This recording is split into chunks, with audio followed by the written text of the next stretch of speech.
Hello guys, welcome to Next Gen Learners YouTube channel. So இந்த video நம்ம என்ன பார்க்க போறோம்னா CMA இன்டர்மீடியட் கோர்ஸ்ல ஃபினான்ஷியல் அக்கவுண்டிங்கிற ஒரு பேப்பரை நம்ம எப்படி அப்ரோச் பண்ண போறோம் நம்ம பார்க்க போறோம். பேசிக்கா இந்த பேப்பர்ல நம்ம எக்ஸாம்ல 120 மார்க்ஸ் கிட்ட கேட்பாங்க. பட் நம்ம அட்டெண்ட் பண்ண போறது நம்ம 100 மார்க்ஸ்க்கு தான்.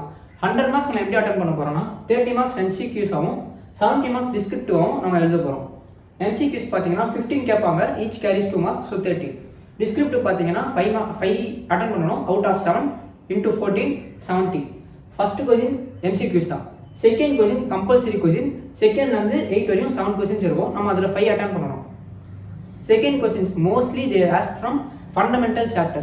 fundamental chapterல அப்படி என்னதான்டா இருக்குன்னு கேட்டிங்கனா provision for taxation, provision for depreciation ஆரம்பிச்சு நம்ம basic journals, ledger, trial balance, rectification, BRS எல்லாமே இருக்கும். நம்ம அது நல்லா தரவா படிச்சிட்டோம்னா ஈஸியா 14 மார்க்ஸ் நம்ம அட்டெண்ட் பண்ணிக்கலாம் fundamentals chapterல இருந்து.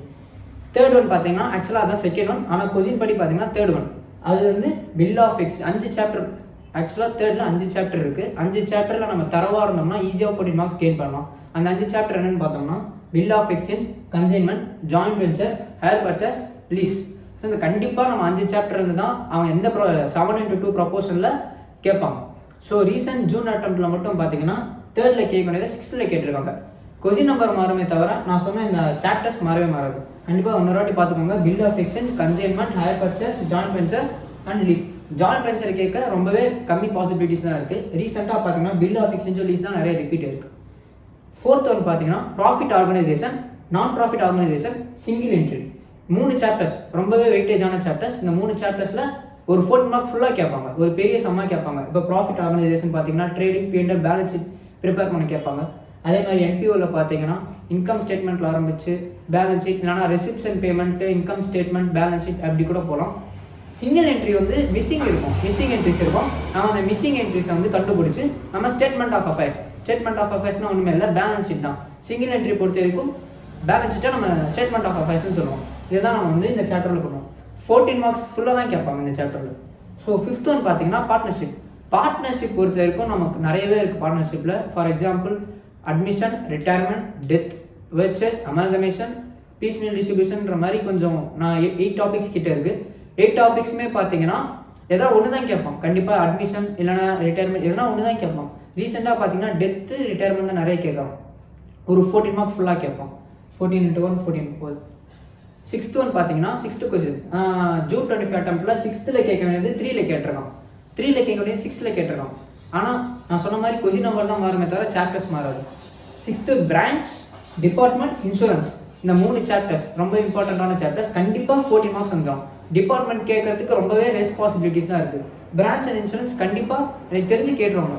பிரான்ச் ஒரு 7 மார்க், இன்சூரன்ஸ் ஒரு 7 மார்க் அப்படி தான் கேட்க சான்சஸ் இருக்குது. டிபார்ட்மெண்ட் கேட்க ரொம்பவே லெஸ் சான்சஸ் தான் இருக்குது.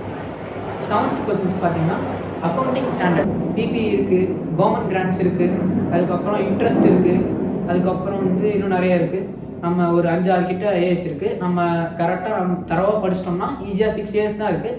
6 இயர்ஸ் நம்ம தரவாக படிச்சிட்டோம்னா எந்த ப்ரொபோசல்னா கேட்பாங்க அவங்க. ஃபார் எக்ஸாம்பிள் 3-4, 3-4, 7-7, 8-6 எப்படி வேணால் 14 மார்க்ஸ் கேட்க சான்சஸ் இருக்குது. 8th கொஸ்டின் பார்த்தீங்கன்னா அக்கௌண்டிங் ஸ்டாண்டர்ட்ஸ், தியரி மீன்ஸ் எதனா difference between financial accounting, cost accounting கேட்க சான்ஸ் இருக்குது. இல்லைனா கோயிங் கன்சர்ன் தியரி கேட்பாங்க. இல்லைனா டபுள் என்ட்ரி சிஸ்டம்னா என்னன்னு கேட்பாங்க. எப்படி வேணா கேட்பாங்க தியரி. ஃபர்ஸ்ட் சாப்டரில் ஒரு 1.1 to 1.4 வரையும் தியரி தான் இருக்குது. அந்த தியரியை நீங்கள் நல்லா படிச்சுட்டா இதை அட்டென்ட் பண்ணலாம். என்னோட சஜஷன் பார்த்தீங்கன்னா 2, 3, 4, 6, 7 இந்த கொஸ்டின்ஸை நம்ம கான்சென்ட்ரேட் பண்ணால் ஈஸியாக எக்ஸாம்ஸ் எடுக்க சான்சஸ் இருக்குது. ஏன் அப்படி நான் சொல்கிறேன்னா இப்போ பார்ட்னர்ஷிப் மாதிரியான சாப்டர்ஸ்லாம் உங்களுக்கு டைம் கன்சியூம் அதிகமாக இருக்கும். ஆனால் நீங்கள் பில் ஆஃப் எக்ஸ்சேஞ்ச், கன்சைன்மெண்ட்லாம் சின்ன சாப்டர். இந்த 5 சாப்டர் சேர்த்து போட்டாலே பார்ட்னர்ஷிப் எவ்வளோ டைம் ஸ்பெண்ட் பண்ணுறோமோ அதோட கம்மியாகவே நம்ம டைம் ஸ்பெண்ட் பண்ணலாம். அதே மாதிரி PO and NPO கொஞ்சம் டைம் நிறைய செலவு பண்ணணும். ஏன்னா அங்கே அட்ஜஸ்ட்மெண்ட்ஸ்லாம் டிஃப்ரெண்ட்டாக இருக்கும். இப்போ நான் இதை தான் சொல்லிட்டேன். நான் உங்களுக்கு எது கம்ஃபர்டபுளாக இருக்கோ நீங்கள் அதை ஃபாலோ பண்ணிக்கோங்க. தேங்க்யூ.